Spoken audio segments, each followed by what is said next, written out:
niya nalipay dito mga ison niya dito bugi aside sa Ginoo. Kaya mga tao dito mga ison puro mga Hilonggo. Then dili sila makasabot og Bisaya mga ison. Then og istoryahan nimo sila Bisaya malon kay magtanga sila mga ison. So sa among tulo nahimo gid yung translator nila mga ison. So praise the Lord nga sa pamatigayon sa Ginoo dili ta ilang trans ang kanang lingwahe mga ison.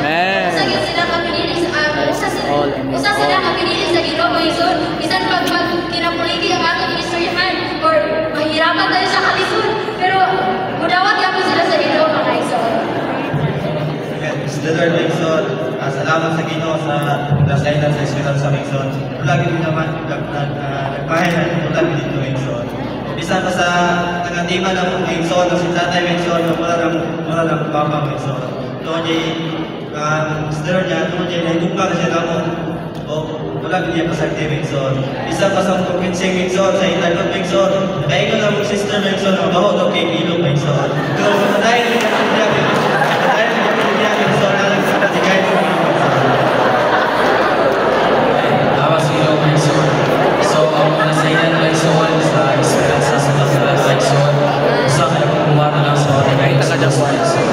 So, ang pag-assign nila Mike Son, niligi siya, yung Mike Son doon. Mga tao Mike Son, dahil kayo doon, kayo puro mga Ilonggo Mike Son. Pasalamat naman sa Ilonggo Mike Son doon sa mga team na sisters Mike Son na himo siyang translator ng Mike Son. So, together with my team Mike Son, na-experience nila itong mga defilements, rejecting sa mga tao Mike Son, o pag-BBI, minsan pa man sa pastor sa Adventist Mike Son. Salamat sa Ginoo nga nato din mga pag-BBI Mike Son. Lausa nito. Selain sa ginawa, kung sa kanako ang pagtuhod na makabaron niya sa kayo sa Diyos Mike Son. Salamat sa Ginoo nga magpapakatiman Mike Son. Lagi may nagbahay no sa awang population Mike Son. Tungod kay isang tuod, musulan kay Son lagi na mas sinamos na Mike Son.